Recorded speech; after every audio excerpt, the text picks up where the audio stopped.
की हुकूमत बार बार वादा खिलाफी कर रही है, जो इसके लिए बहुत ही नुकसानदेह है। असल अवाम को ये जानना बहुत जरूरी है, ये फ्रांसी सफीर को इज्जत से नहीं निकालने वाली। जो तहरीक लब्बैक के कारकुन है उनको क्या करना चाहिए? उसका नाम तो ECL में नहीं डाला एक गुस्साखा का, लेकिन आशिकान रसूल को जेल में डाल दिया था। बिस्मिल्लाहिर्रहमानिर्रहीम। अस्सलाम वालेकुम नाज़रीन। दोस्तों, आप लोगों को मालूम है कि 20 अप्रैल आ गया है और हुकूमत की परेशानी बढ़ रही है, और तहरीक लब्बैक के जो कारकुन हैं, जो आशिकान रसूल सल्लल्लाहु अलैहि वसल्लम हैं, वो भी बेताब हैं कि यार आखिर क्या फ़ैसला होने वाला है। बहुत सारे वीडियो बन रही हैं यूट्यूब पे, कोई बता रहे हैं कि जी हुकूमत नहीं करना चाहती, कोई बोलते हैं कि उन्होंने वफाकी काबीना का इजलास बुलाया वज़ीर आज़म की सदारत में, उसमें ये फ़ैसला हुआ कि ईद से पहले हम करारदाद लेके जाएंगे।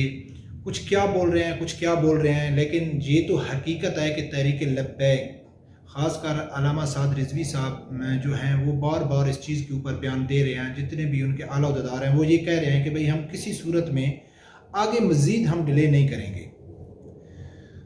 तो दोस्तों, आज मैं लोगों को आपको तफसील से बताता हूँ कि आखिर अवाम को क्या चाहिए, कि धरना होगा या नहीं होगा, हुकूमत सफ़ीर को निकालेगी या नहीं निकालेगी, या हुकूमत क्या काम कर रही है, ये अवाम को जानना ज़रूरी है या अवाम को कुछ और जानने की ज़रूरत है।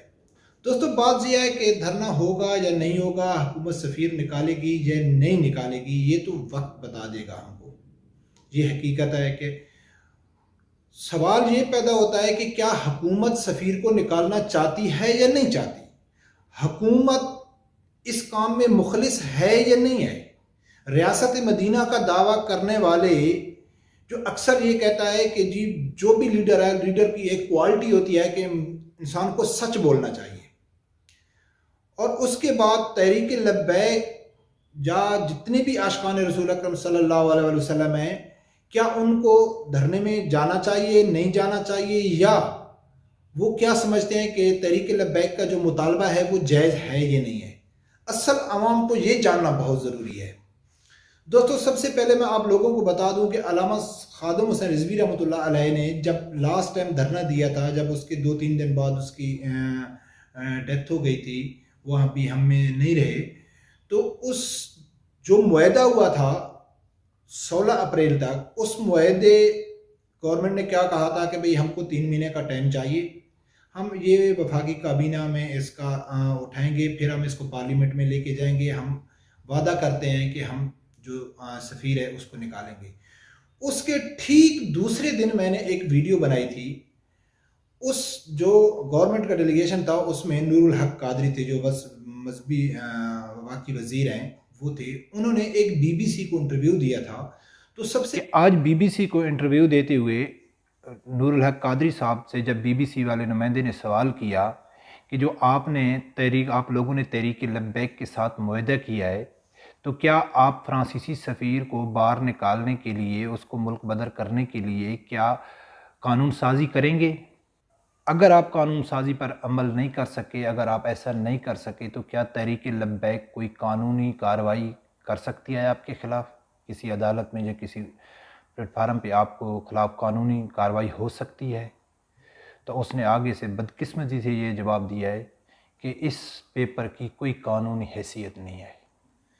तो दोस्तों, आप लोगों ने सुना है कि मैंने उसे ठीक दूसरे दिन जब इसने BBC को बयान दिया था, ठीक उसके आधा घंटे बाद मैं ये खबर ब्रेक की थी कि गवर्नमेंट इस काम में संजीदा है ही नहीं। ये तो गवर्नमेंट का पहले से ही वाज़े था कि हमने सफ़ीर नहीं निकालना है।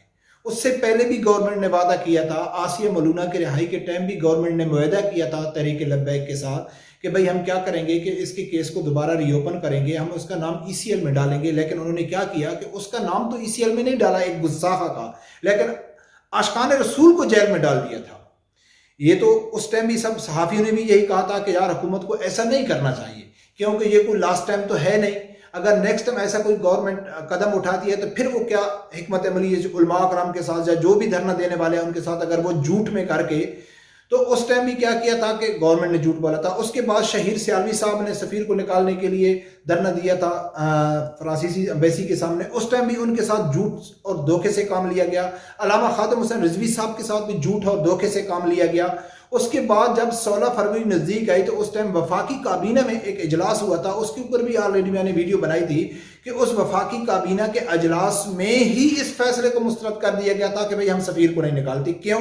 कि हमारे फ्रांस के साथ मुआहदे हैं। उस टाइम मैंने ये बताया था कि अल्लाह की ज़ात कुरान पाक में फरमाता है सूरत मैदा में कि यहूद व नसारा आपके दोस्त नहीं हो सकते। उसकी अगर आप तफसीर में जाके देखेंगे, तफसीर इब्न कसीर जिसमें कसीर, उस तफसीर में जाके देखो तो अल्लाह की ज़ात ने यह कुरान पाक की आयत क्यों उतारी थी कि यहूद नसारा के साथ ताल्लुक या दोस्ती से मुराद ये नहीं है कि हम उनसे बुला नहीं सकते या हम उनसे कारोबार नहीं कर सकते।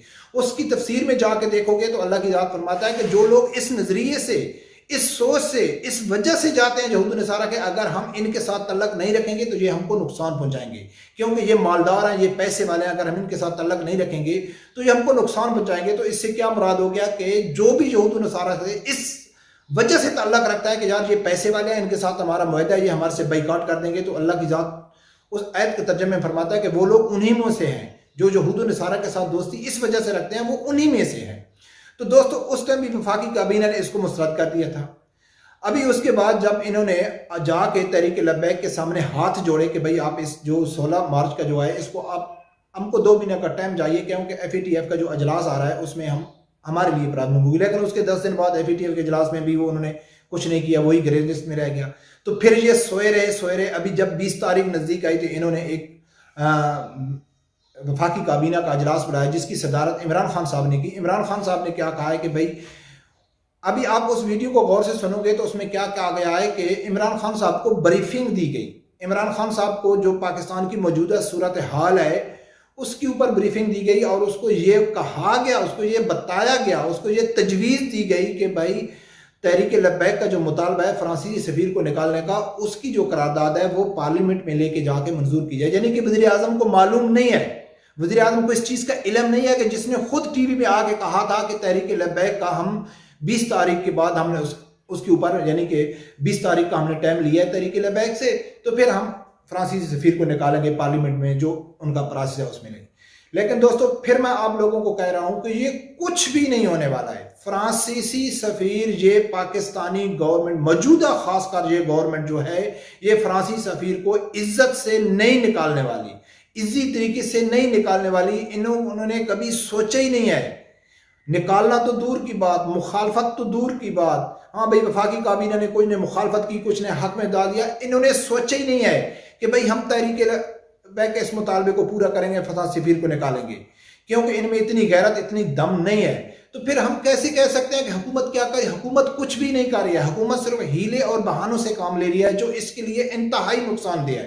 पाकिस्तान के हालात खराब हो सकते हैं। आशिकाने जो रसूल हैं, अभी तो देखो तहरीक लब्बैक से जिनका तलक है उनको तो छोड़ो, जो तहरीक लब्बैक से हट के जितने यूनिवर्सिटियों कॉलेजों के लोग हैं वो इस चीज़ के लिए बाहर आ गए हैं। याकूब शाह डिग्री कॉलेज है, उसमें बाकायदा ये प्रोग्राम किया गया जिसको पुलिस को जाकर उनको गिरफ्तार करना पड़ा। फिर स्टूडेंटों ने क्या किया कि मंडी बाबलदीन चौक में जाके उन लोगों ने एहतजाज किया। उन लोगों ने यह कहा कि जो नामूस रसालत के लिए हमारी जान भी हाजिर है, ये फ्रांसीसी सफ़ीर को निकालना चाहिए। तो दोस्तों असल में बात क्या है कि हम लोगों को समझना चाहिए। हम लोग जो लोग अभी ये समझते हैं, क्योंकि अभी जो पाकिस्तान है वो बाकायदा दो हिस्सों में, एक तहरीक लब्बैक के साथ है और एक गवर्नमेंट के साथ है। जो दूसरे पार्टियों के लोग हैं वो तो हैं ही, उनके साथ तो बात करने की जरूरत ही नहीं है, ठीक है ना। वो तो सियासत के तौर पे अगर देखेंगे, इमरान खान साहब के ऊपर बात आती है तो मैं कारकुनों की बात कर रहा हूँ। जो उनकी लीडरशिप है वो भी बेगैरत है, वो कभी भी बात नहीं करेगी, नामूस के ऊपर बात नहीं करेगी, खत्म नबूवत के ऊपर बात नहीं करेगी। फ्रांसीसी के हवाले से जब वो गुस्ताखी हो रही थी तो इनको PDM के जलसे के लगी होती, किसी की में गैरत नहीं थी कि किसी जलसे में खड़े होकर अपोजिशन के किसी भी लीडर ने उनकी मजम्मत की हो। लेकिन मैं बात कर रहा हूँ उनके वर्कर की, जो नून लीग के वर्कर हैं, जो पीपल पार्टी के वर्कर हैं, जो JUF के वर्कर हैं, ये सब बेशरम लोग हैं, इनमें कुछ शर्म नहीं है।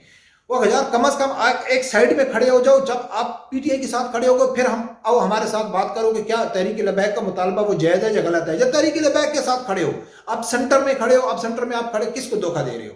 तो दोस्तों बात यह है कि ये हुकूमत है, ये फ्रांसीसी सफ़ीर को आसानी से नहीं निकालें। इसके लिए धरना तो होगा, लाजमी होगा। अभी जो तहरीक लब्बैक के कारकुन हैं उनको क्या करना चाहिए? उनको ये मत सोचना चाहिए कि ये फ्रांसीसी के सफ़ीर जी निकाल देंगे या करारदाद पेश हो गई है या गवर्नमेंट ये काम कर रही है, या आपके सामने कोई PTI का कारकुन है या हुकूमत का जो वफादार कारकुन है जो अंधे हैं, बहरे हैं, गूंगे हैं, उनको कुछ समझ नहीं है, वो आपको कहेंगे यार ये हुकूमत तो कर रही है। ये हुकूमत कुछ भी नहीं कर रही है, कुछ भी नहीं कर रही है। ये ऐसा ही करेंगे। इन्होंने अभी ये बयान जारी कर दिया कि ईद से पहले हम उसके खिलाफ करारदाद लेके जाएंगे। फिर देखते, फिर इनसे ये पांव पकड़ेंगे, ये करेंगे। लेकिन तहरीक लब्बैक की जो लीडरशिप है उसने वाज़ेह पैगाम दे दिया। आज से कुछ दिन पहले अल्लामा साद रिजवी साहब से जब ये बात की गई कि भाई आप क्या करेंगे, जो आगे धरना आ रहा है अगर हुकूमत मुतालबे नहीं मिलते, तो उसने वाज़ेह कह दिया था कि भाई देखो अभी तक तो तहरीक लब्बैक जो चल रही है वो तो अल्लामा खादिम हुसैन रिजवी रहमतुल्लाह अलैह की वजह से वाली, अभी तक तो हमने की यही कुछ नहीं है। अभी तक तो हमने साबित करना है, यानी कि उसने अपने कारकुनों को बता दिया है कि आप लोग को हम मायूस नहीं करेंगे। हम लोगों को अपने आप को साबित करना है, अपने आप को दिखाना है कि जो मौजूदा लीडरशिप है तहरीक लब्बैक की, वो भी अल्लामा खादिम हुसैन रिजवी रहमतुल्लाह अलैह से कम नहीं है। वो भी उसको मंशूर को लेके चलेगी, उसके नजरिए को लेके चलेगी। तो दोस्तों गुजारिश ये है कि इस गवर्नमेंट के ऊपर ये उम्मीद रखना कि ये फ्रांसीसी सफीर निकालेगी, ये तो बिल्कुल बिल्कुल बेवकूफ़ है। बेवकूफ़ इंसान हैं वो लोग हैं जो ये कहेंगे कि इन्होंने सफीर निकाला है। हाँ, अल्लाह करे वो टाइम आ जाए कि भाई तहरीक लब्बैक इतना प्रेशर डाले, बल्कि तहरीक लब्बैक का तो मैं नाम सिर्फ मेंशन इसलिए कर रहा हूँ कि ये तो थोड़ा ज़्यादा कोशिश कर रहे हैं, लेकिन पाकिस्तान की तकरीबन 90% जो आवाम है जिनका तहरीक लब्बैक के साथ तल्लक नहीं है, वो भी इस चीज़ के ऊपर मुत्तफिक है कि फ्रांसीसी सफीर को निकालना चाहिए। यकीन करके पीटीआई के जो खास किस्म के कारकुन हैं उनके इंटरव्यू भी मैंने सुना है, वो कहते हैं कि भाई इसके ऊपर तो गवर्नमेंट को निकालना चाहिए, क्योंकि उन्होंने वादा किया था। लेकिन ये हुकूमत बार बार वादा खिलाफी कर रही है, जो इसके लिए बहुत ही नुकसानदेह है। इसके लिए जो गोल्डन अल्फाज थे समीर हक साहब ने, उसने कहा था कि मैंने इमरान खान साहब को कहा था कि खान साहब अगर आप आसिया मौलूना को निकालेंगे तो आपका भी वही हशर होगा जो नवाज शरीफ का हुआ है, आप भी जलील और खवार हो जाएंगे। तो दोस्तों ये तो इस बात में तो कोई शक भी नहीं है कि ये जो हुकूमत है, इस हुकूमत का नामूस के साथ, खत्म नबुव्वत के साथ, इस्लाम के साथ दूर दूर से कोई तल्लक नहीं है। क्योंकि अगर इनका तल्लक होता तो उसी टाइम फ्रांस ने जब सरकारी लेवल पे नबी अकरम सल्लल्लाहु अलैहि वसल्लम के शान में गुस्ताखी की तो उन्होंने उसी टाइम फ्रांसीसी सफीर को निकाल देना चाहिए था। लेकिन ये किस मंसूर पे चल रहे हैं जिसके लिए अल्लाह की ज़ात ने कुरान पाक में फरमाया कि जो यहूद व नसारा से इसलिए दोस्ती रखते हैं कि यार ये हमको नुकसान पहुंचाएंगे, ये पैसे वाले हैं। तो दोस्तों ये जो हुकूमत है इसके ऊपर उम्मीद रखना कि ये फ्रांसीसी सफीर को आराम से मर्जी से निकाल देगी, ये मुमकिन नहीं है। धरना होगा इंशाल्लाह, हर हाल में होगा। कब होगा? जो तहरीक लब्बैक की जो लीडरशिप है वो जब ऐलान करेगी, हम उनके पाबंद हैं। तहरीक लब्बैक जो फैसला करेगी वो हमको हर हाल में मानना पड़ेगा, क्योंकि वो हमसे ज़्यादा बेहतर जानते हैं। और ये हम उम्मीद कर रहे हैं कि तहरीक लब्बैक के कारकुन हैं, उनकी मर्जी की बगैर उनके जज्बात को वो ठेस नहीं पहुंचाएंगे। इंशाल्लाह वो वही फैसला करेंगे जो हम सोच रहे हैं। तो आशिकान रसूल को तो जाना है, हर हाल में जाना है। फिर देखते हैं कि गवर्नमेंट क्या करती है, वो अपना असली चेहरा दिखाती है, क्योंकि उसको मजबूर करना पड़ेगा गवर्नमेंट को। इसमें आसानी से ये मानने वाली नहीं है, इसमें शर्म हया नहीं है कि ये आसानी से मान जाए। तो दोस्तों रब्बे परवरदिगार से यही दुआ है कि अल्लाह ताला आप लोगों को हक सच के साथ रहने की, हक सच के साथ खड़े होने की तौफीक अता फरमाए। अल्लाह।